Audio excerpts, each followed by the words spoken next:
Polytechnic college में cabinet मंत्री आशीष पटेल ने अध्यापकों को राजनीति छोड़ने की नसीहत दी। उन्होंने स्वामी विवेकानंद युवा सशक्तिकरण योजना के तहत बच्चों में टैबलेट का वितरण किया। उन्होंने कहा कि अध्यापक शिक्षा ग्रहण करने आए बच्चों को होनहार बनाने का काम करें, राजनीति करना तो हमारा काम है। इस दौरान उन्होंने छात्र छात्राओं से वार्ता किया, उनकी समस्याओं के समाधान के लिए प्रस्ताव मांगा।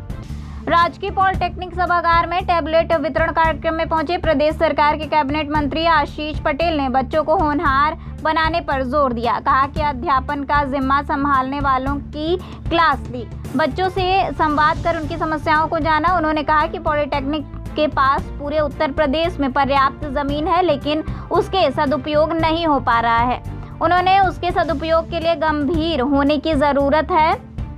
बच्चों की शिक्षा की गुणवत्ता पर विशेष ध्यान देने को कहा। उन्होंने कहा कि नए और पुराने अध्यापक विद्यालय में राजनीति करना छोड़ दें। अगर कोई अध्यापक राजनीति की बात करे तो हाथ जोड़कर कह दें कि इससे आप ही समझिए। कहा कि पाई जोड़कर माँ बाप बच्चों को पढ़ने के लिए भेजते हैं। उन्हें यह आशा रहती है कि पढ़कर जब आएगा तो पूरी दुनिया बदल जाएगी। बच्चों के उज्जवल भविष्य को संवारने का काम आप सबको ही करना है। बच्चों को इतना होनहार बनाएं कि वह आगे चलकर उच्च पद पर आसीन हो। विवेकानंद युवा सशक्तिकरण योजना के अंतर्गत आज टैबलेट वितरण का कार्यक्रम है। हमारे माननीय मुख्यमंत्री जी की फ्लैगशिप योजना है और इस योजना में हमारे जो बच्चे हैं, चाहे वो 12th पास जो भी बच्चे हैं या डिप्लोमा के बच्चे हैं जो पास करके आ रहे हैं, उनको टैबलेट और फ़ोन का ये सब वितरण किया जाता है। उसी क्रम में आज तीनों पॉलिटेक्निक मिर्ज़ापुर में उनके बच्चों को यहाँ टैबलेट वितरण का कार्य किया गया। सर, आपने क्लास लगाया, बड़ी खामियां आपको देखने को मिली, उस पर क्या कहेंगे? देखिए, मेरे साथ एक समस्या है।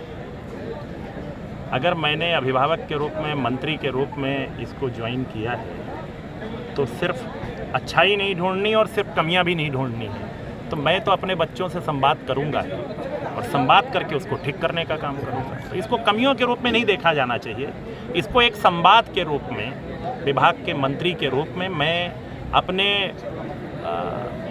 जो मेरे स्टेक होल्डर्स हैं, बच्चे, उनसे तो मैं संवाद करना मेरा दायित्व है। सर, बहराइच में घटना बहुत बड़ा हो गया, बवाल भी हो गया, क्या कहेंगे आप? देखिए, हमारे माननीय मुख्यमंत्री जी के नेतृत्व में हमारी सरकार ऐसी किसी भी घटना पे कड़ी कार्रवाई कर रही है और प्रमुख सचिव गृह और एडीजी येलो दोनों मौके पर मौजूद हैं और किसी भी दोषी को छोड़ा नहीं जाएगा। सर, मझवा में चुनाव होना है, अभी तक आप लोगों ने प्रत्याशी नहीं घोषित किया। एनडीए 10 की 10 सीटें जीतने जा रहा है, मझवा भी उसका एक पार्ट है। कैंडिडेट हमारे लिए मायने नहीं रखता, हमारे लिए मायने रखता है एनडीए का प्रत्याशी। एनडीए का प्रत्याशी चुनाव जीते और निश्चित तौर पे एनडीए का प्रत्याशी यहाँ मझवा से, आप सब भी ज़मीन पर घूम रहे हैं, आपको अंदाज़ा होगा कि एनडीए का प्रत्याशी जीता है।